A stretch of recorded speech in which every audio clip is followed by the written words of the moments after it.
অনেকদিন পরে বাংলাদেশ ক্রিকেট সমর্থক ক্রিকেট ভক্ত যারা আছে তাদের মনের ভিতরে একটা প্রশান্তি আসছে।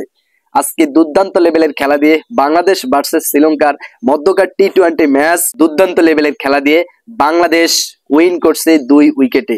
শ্রীলঙ্কার সাথে ম্যাচ হলে বাংলাদেশের ম্যাচ রোমাঞ্চকর হবে না, একটা জাঁকজমকপূর্ণ হবে না, সেটা হতেই পারে না। লাস্ট পর্যন্ত খেলার টি-20 স্কোর যদি নাও হয়, তারপরে এই অল্প রানের ভিতরে কিন্তু রোমাঞ্চকর খেলা হয়েছে।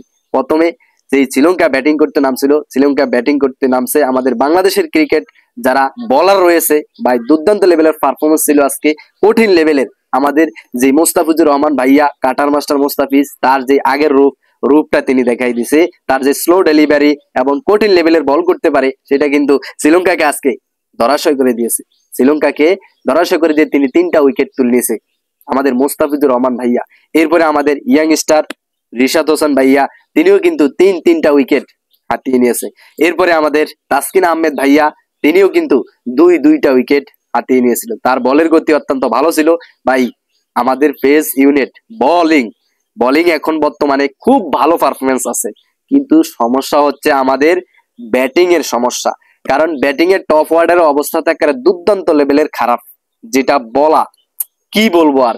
বাংলাদেশ এই যে এর আগে ঘরোয়া মাঠ, এরপর ইউএস এর সাথে সকল ক্ষেত্রেই সকলটা ম্যাচে তারা টপ অর্ডার ভালো কোনো পারফরমেন্স করতে পারে না।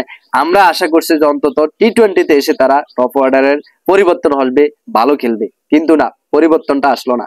আমাদের জুনিয়র তামিম ভাই, তিনি কিন্তু আজকে ভালো করতে পারে না, তার থেকে একটা ভালো স্কোর আশা করছিলাম আমরা যারা ক্রিকেট সমর্থক ছিল তারা, কিন্তু না, তিনি সেটা করতে পারে না।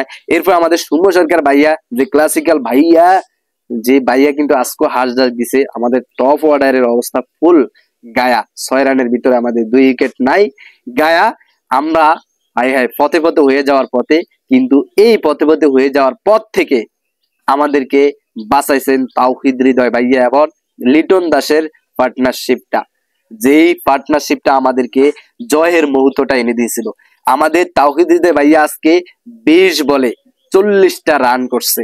তার ব্যাক টু ব্যাক হ্যাটট্রিক, 6, 3টা ছক্কা ভাই, চোখে লাগার মতো। এবং লিটন দাস ভাইয়া, যদিও আজকে রান স্কোর তাদের কম ছিল, সেই অনুযায়ী ব্যাটিং করতে হয়েছিল। লিটন দাস ভাইয়া দুর্দান্ত লেভেলে ভালো করছে, একটা ছক্কা মারছে, খুব ভালো লাগছে, ক্লাসিক্যাল শট।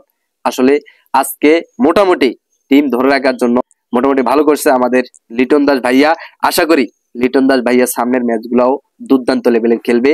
এবং আমাদের নাজমুল হাসান শান্ত ভাইয়ার কথা কি বলবো, তিনি তো ক্যাপ্টেন, তিনি কি জানি বলে শান্ত আফা না কি জানি বলে, সেই শান্ত আফার অবস্থা খুব খারাপ। আজকে মাত্র 7 রান করছে, 53 স্ট্রাইক রেটে ব্যাটিং করছে। তার এই পরিবর্তন কখনো হবে না, বিশ্বকাপের লাস্ট পর্যন্ত মনে হয় না তার পরিবর্তন হবে।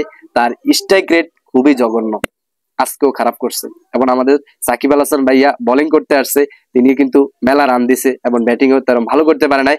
আমরা যে বুড়ো খেলোয়াড়দের, অভিজ্ঞতা খেলোয়াড়দের প্রতি আমাদের বিশ্বাসটা সবসময় বেশি থাকে, কারণ তারা হচ্ছে এক্সপিরিয়েন্স খেলোয়াড়। আমাদের সাকিব আল হাসান ভাইয়ার প্রতি আমাদের সেই এক্সপিরিয়েন্স আত্মবিশ্বাসটা ছিল, কিন্তু সেই আত্মবিশ্বাসটা তিনি কাজে লাগাইতে পারেন নাই। তিনি মাত্র 7 রান করছে এবং বোলিং করে 30 রান প্লাস দিছে।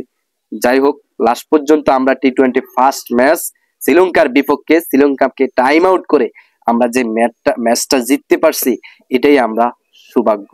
ফার্স্ট টি-20 ম্যাচ আমরা উইন। আর আমাদের 3টা ম্যাচ আছে, এই 3টা ম্যাচের ভিতরে 2টা ম্যাচ যদি আমরা জিততে পারি, তাহলে আমরা সেকেন্ড রাউন্ডে নিঃসন্দেহে যেতে পারবো, আর কোনো বাধা থাকবে না। তবে যদি আমরা সামনের যে ম্যাচগুলো আছে এগুলো জিততে হয়, তাহলে আমাদের টপ অর্ডারের খুব পরিবর্তন দরকার, কারণ টপ অর্ডার খুব খারাপ করতেছে, একেবারে খারাপ করতেছে। আমাদের লাস্ট পর্যন্ত আমাদের মাহমুদুল্লাহ রিয়াদ ভাই যে কঠিন লেভেলের পারফরমেন্স দেয়, সেটা তিনি শ্রীলঙ্কার বিপক্ষে প্রতিনিয়ত যে দেয়, আবারও আজকে কিন্তু প্রমাণ করে দেখাই দিছে। লাস্টে ছক্কাটা মেরে তিনি ম্যাচের উইন, একদম ফুল উইন মুভমেন্টটা নিয়ে আসছে। আসলে যতক্ষণ পর্যন্ত আমাদের মাহমুদুল্লাহ রিয়াদ ভাই ক্রিজে থাকে, আমাদের মোটামুটি ক্রিকেট সমর্থক, ভক্ত সমর্থক যারা আছে তারা কিন্তু ভরসা থাকে সেই মাহমুদুল্লাহ রিয়াদ ভাইয়ের প্রতি। এই মাহমুদুল্লাহ রিয়াদ ভাই লাস্ট পর্যন্ত ম্যাচটা জয় করে মাঠ থেকে উঠছে। তো ভিউয়ার্স, আজকের ভিডিওটি এই পর্যন্ত। ভিডিওটি যদি ভালো লাগে চ্যানেলকে সাবস্ক্রাইব করে রাখবেন পরবর্তী ভিডিও পাওয়ার জন্য। আল্লাহ হাফেজ।